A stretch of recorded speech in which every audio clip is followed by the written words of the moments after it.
Hi friends, good morning everyone. So let's start the part 5 video for this making of the Indian Constitution. Till now we have discussed about the Shimla plan, Shimla conference, cabinet mission plan, etc. Now in this session we are going to discuss about the Constituent Assembly, formation of Constituent Assembly, number of members, etc. Okay. Before that, let me introduce myself. I'm Dr. Sashi Prabha, who is presenting you this particular course. And I want to say one more thing. Many of the students, they are asking me, they are suggesting me to go for a single long video instead of these parts. But the problem here is, yes, I can prepare a single long video, but it is difficult for me to upload the video.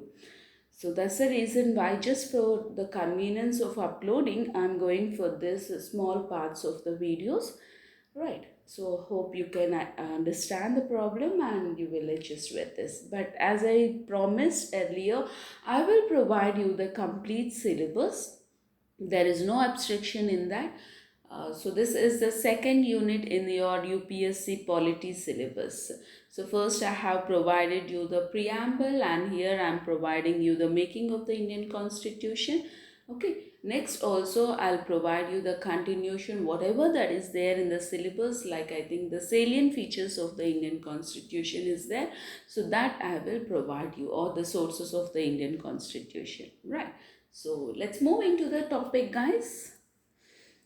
So, in the previous session, we discussed that the Cabinet Mission Plan has rejected the formation of the two constituent assembly. Okay, there was a conference between the Muslim League and the INC, that is Indian National Congress, whether to have two constituent assemblies or a single constituent assembly.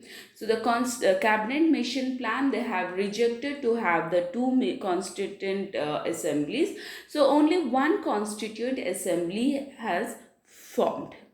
Right. So the Constituent Assembly was formed in November 1946, and the number of members in this are 389 members. So please remember these figures and the date also.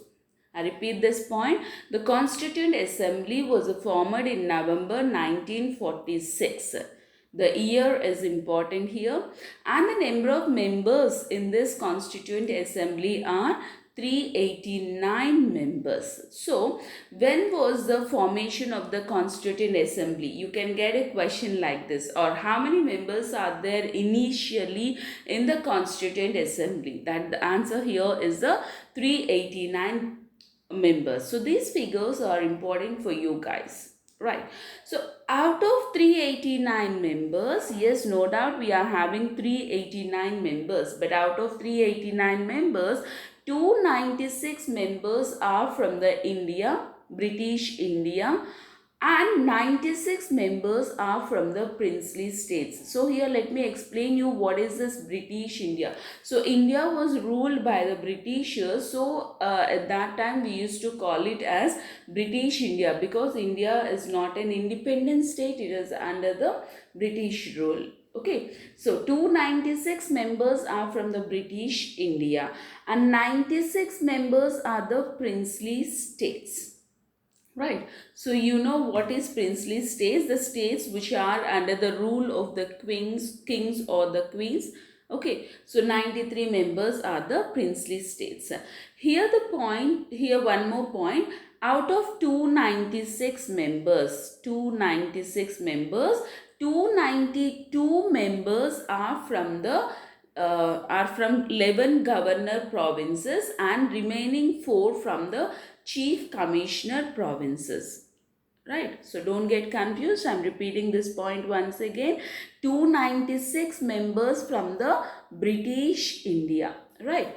Out of this 296 members, 292 members were from the different provinces, governor provinces, 11 different governor provinces. And the remaining 4 members, okay, out of 296, the remaining 4 members are from the chief commissioner provinces. So many times they have asked the question, what are the 4 chief commissioner provinces? The chief commissioner provinces, the 4 chief commissioner provinces are Delhi, Ajmer, Cog and Balochistan. So please remember these points. All the points in this slide are very important. Clear? Now, moving on. See here, taking the importance of these points, I have prepared a flowchart for you guys. So the same has been explained here. The first point here is, see the first point here. Yeah. How many members are there? 389 members of the Constituent Assembly, out of which 296 are the British India, 93 from the princely states. Okay, so yes.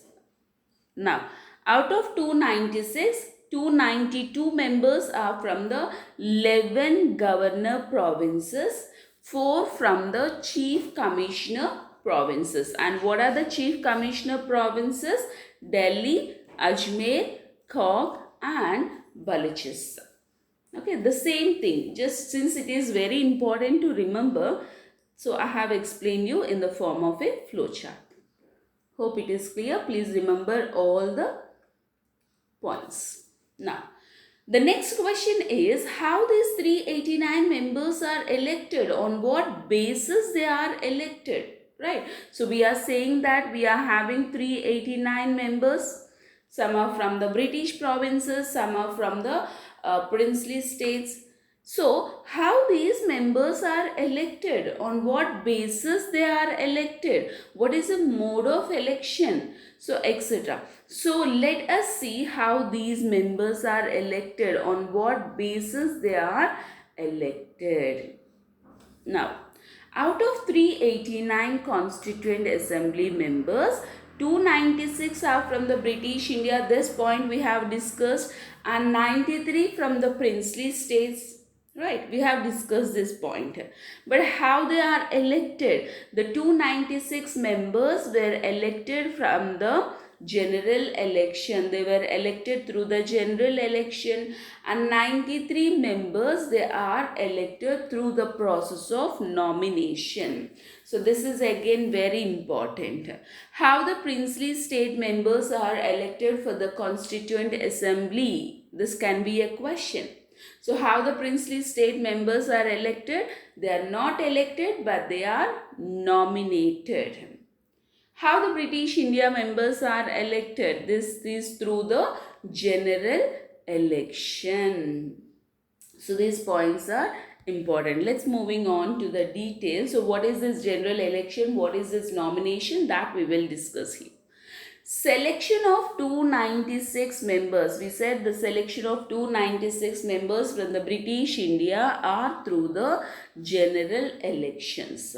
So, general elections means a normal elections through which a voting will be there. It's an indirect election that took place here. And when this general election took place, the general election took place between July to August in 1946.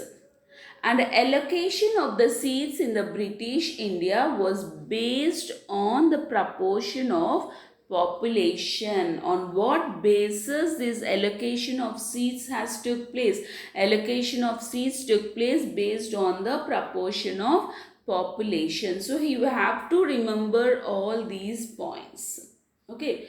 So each and every point here are very important. On what basis the allocation of seats have been divided? Based upon the proportion of population. What is the method of selection of 296 members from the British India during through the method of general elections? Okay. Seats are decided among, on what basis these seats are decided? Decided among the Muslims, among the Sikh community, and among the other Muslim and Sikh community. Means the whole population have been divided into three groups. One group is the Muslim group, another group is the Sikhs group, and the other group is all the other people who are neither the Muslims nor the Sikhs. Those people have been divided as a third group. So seats are decided among the Muslims, Sikhs and other Muslims and the Sikhs. See the last point here. The Constituent Assembly members are both elected and nominated, because I told you nominated means the princely states, they decided to go for nomination, and the British India, they decided to go for elected procedure, general elections. But here the election is indirect election. Okay, now the question is, what is this indirect election? And what is, when we are talking about the indirect election, we have to discuss about the direct election also. So what is this indirect election and what is this direct election? So when we discuss about this indirect election and direct election, first I'll explain you what is direct election. Direct election is a system of choosing a political office holder by the people or through the voters directly by casting the ballots. Okay, they will choose, the people will choose directly the person, the representative, through the voting system. That is called direct election. In contrast, the indirect election means voters do not choose the candidate for an office directly, but these elected representatives who are elected through the direct elections, they will choose the person. That is called indirect election. Hope you understood what I mean to say. Okay, indirect election, the people will choose the representative, and whoever the representative the people has chosen, these representatives will choose a person or the candidate for the office. So this method is the indirect election and this method is the direct election. Right, so the people have been elected through the indirect election. These are important for you guys. You can get a question like, what is the mode of election for the Constituent Assembly? The members were elected through direct elections, indirect elections. What is the answer? Means it is indirect election. If you are having nominated members, then both nominated members and indirect elections are the answers for here, because princely states have been nominated their candidates instead of going for elections. Okay, so these are important points. Moving on. So we had an elections, right? So for out of 389 members, 296 members have been elected. Okay, so what was the result? Let me explain you. Out of 296 members, Indian National Congress won 208 votes, including all the general seats except 9. Before going into this, let me tell you, these figures are not at all important for you. So please do not waste your time in remembering these figures. Okay, if you can remember, it's well and good. But if you can't remember this, please do not struggle to remember this and don't waste your time. Your time is very precious. So please do not waste your time. Okay, and it's better to know what happened during the elections. That is the reason why I have included this slide. Okay, right. Moving on, the Indian National Congress, excuse me, the Indian National Congress have won 208 votes. Okay, including the general seats except 9. And the Muslim League has won the 73 votes, and the 15 votes other independent members have won this. So in this Constituent Assembly, we have both Indian National Congress and the Muslim League and the independent members also. Okay, please remember this.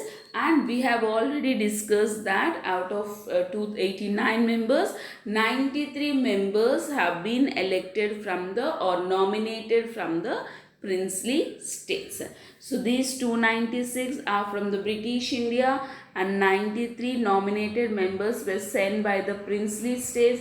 Altogether, we got 289 members for this Constituent Assembly.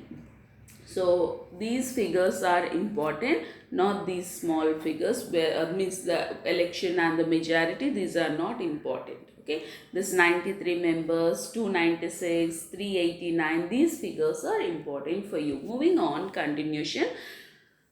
All the important members are present in the Constituent Assembly except Mahatma Gandhi and Muhammad Ali Jinnah. Right, Muhammad Ali Jinnah and the Mahatma Gandhi were not the members of the Constituent Assembly. This is again important bit for you and was asked many times in the examination. Right, so please remember this. It was asked many times in the examination. Okay, all other prominent members were in the Constituent Assembly except these two people. The two father of the nations, Mahatma Gandhi, the father of the nation for India, Muhammad Ali Jinnah, father of the nation for Pakistan.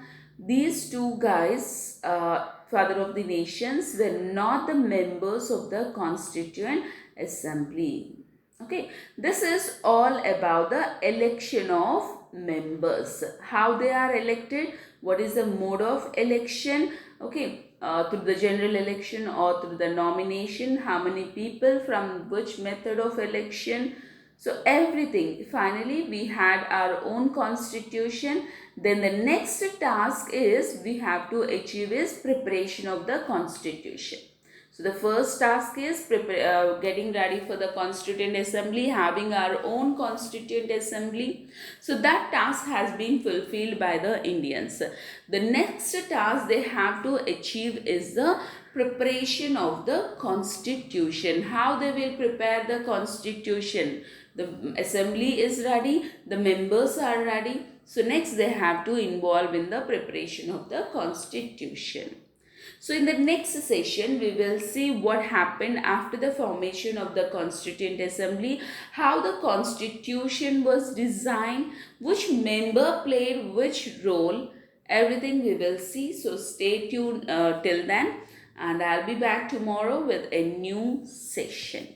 Right. Thank you guys. Please subscribe the channel and click the bell icon to get the further notification, and I request you to give the comments or compliments. Both will be received by me positively. If it is a comment, I'll try to improve myself, and if it is a compliment, I'll see that it will help me as to boost my methods. Okay, right. Thank you guys.